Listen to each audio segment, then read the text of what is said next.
क्या माइक्रोवेव में खाना गर्म करने से कैंसर हो सकता है? ये एक ऐसा सवाल है, एक ऐसा डर है जो शायद हम सबके मन में कभी न कभी जरूर आया है। तो चलिए आज इस सवाल के पीछे का पूरा सच जानते हैं। तो सीधा सवाल यही है, क्या माइक्रोवेव से जुड़ा ये डर सच है या ये बस एक सुनी सुनाई बात है जिसे हमें समझने की जरूरत है। अब आप कहेंगे ये कैसा जवाब हुआ? हैरानी की बात है, लेकिन इस सवाल का जवाब हाँ भी है और ना भी। ये कैसे हो सकता है? बस थोड़ा इंतजार करिए, इस पूरी बातचीत के आखिर तक इसके पीछे का विज्ञान एकदम साफ हो जाएगा। इस पूरी गुत्थी को सुलझाने के लिए हमें सबसे पहले एक शब्द को समझना होगा, रेडिएशन। अब ये शब्द सुनने में थोड़ा डरावना लग सकता है, पर असल में ये बहुत ही सरल कॉन्सेप्ट है।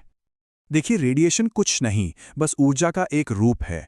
यह हमारे चारों तरफ है, सूरज की रोशनी में, हमारे फोन के सिग्नल में, हर जगह। लेकिन यहाँ एक बहुत जरूरी बात है कि हर रेडिएशन एक जैसी नहीं होती। ये दो तरह की होती है और दोनों का हमारे शरीर पर असर जमीन आसमान का होता है। सारा फर्क है एनर्जी का। एक तरफ है आयनाइजिंग रेडिएशन, जिसमें इतनी ज़्यादा एनर्जी होती है कि वो हमारे शरीर के सेल्स के अंदर घुसकर एटम्स को तोड़ सकती है, हमारे डीएनए को डैमेज कर सकती है और इसी से कैंसर का खतरा पैदा होता है। वहीं दूसरी तरफ है नॉन आयनाइजिंग रेडिएशन। इसमें एनर्जी बहुत कम होती है, इतनी कम कि ये एटम्स को तोड़ ही नहीं सकती।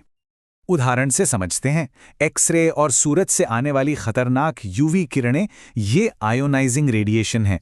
इसलिए तो डॉक्टर बार बार एक्सरे करवाने से मना करते हैं। और वहीं दूसरी तरफ जो रोशनी हम देख रहे हैं, मोबाइल के सिग्नल्स और हाँ, हमारा माइक्रोवेव, ये सब नॉन आयोनाइजिंग रेडिएशन की कैटेगरी में आते हैं। तो अब आते हैं सीधे माइक्रोवेव पर। ये सुरक्षित क्यों है? और ये है हमारे सवाल का ना वाला हिस्सा। जैसा कि हमने अभी देखा, माइक्रोवेव बहुत कम एनर्जी वाले यानी कि नॉन आयोनाइजिंग रेडिएशन का इस्तेमाल करते हैं। इसका सीधा मतलब है कि उनके पास इतनी ताकत ही नहीं है कि वो हमारे सेल्स के एटम या डीएनए को कोई भी नुकसान पहुंचा सकें।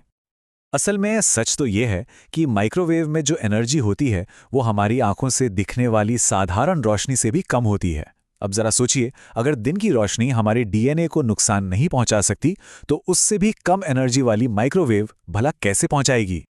तो माइक्रोवेव की एनर्जी करती क्या है? वो बस खाने में मौजूद पानी के मॉलिक्यूल्स को तेजी से हिलाती है, जिससे घर्षण होता है और गर्मी पैदा होती है। बस खाना गर्म हो जाता है। अगर सिर्फ गर्मी पैदा होने से कैंसर होता, तब तो गैस पर खाना पकाना या तवे पर रोटी सेकना भी खतरनाक होता। इसीलिए माइक्रोवेव की रेडिएशन अपने आप में पूरी तरह से सुरक्षित है। तो अगर माइक्रोवेव की रेडिएशन बिल्कुल सेफ है, तो फिर मैंने शुरू में जवाब हाँ क्यों कहा था? यहीं पर कहानी में एक ट्विस्ट आता है। अगर मशीन सेफ है तो फिर प्रॉब्लम है कहाँ? चलिए अब असली वजह का पता लगाते हैं।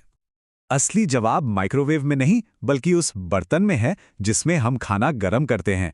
अगर सिरेमिक यानी चीनी मिट्टी या कांच के बर्तन इस्तेमाल किए जा रहे हैं, तो वो पूरी तरह से सुरक्षित हैं।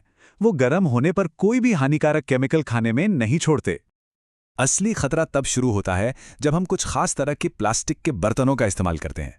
तो याद रखिए, प्रॉब्लम माइक्रोवेव में नहीं, प्रॉब्लम प्लास्टिक में हो सकती है।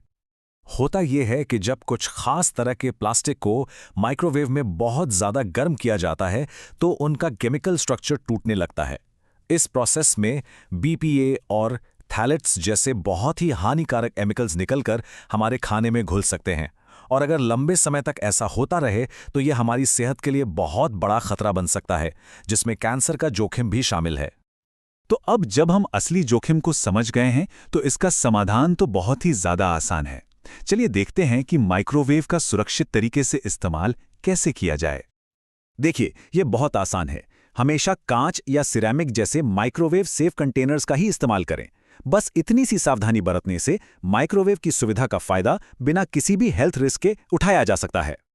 और हाँ, चलते चलते एक और बात, यही सेम लॉजिक मोबाइल फोन पर भी लागू होता है। उनकी रेडिएशन भी नॉन आयोनाइजिंग होती है। इसलिए आज तक के जितने भी वैज्ञानिक सबूत हैं, उनके हिसाब से मोबाइल फोन से कैंसर का कोई बड़ा खतरा नहीं है। तो माइक्रोवेव से डरने की कोई जरूरत नहीं है, बस उसे सही तरीके से इस्तेमाल करने की जरूरत है। और ये हमें सोचने पर मजबूर करता है कि हमारी रोज़ की ज़िंदगी में ऐसी और कौन-कौन सी टेक्नोलॉजी हैं जिनके बारे में शायद हमें आधी अधूरी जानकारी है और जिन्हें हमें बेहतर ढंग से समझने की ज़रूरत है।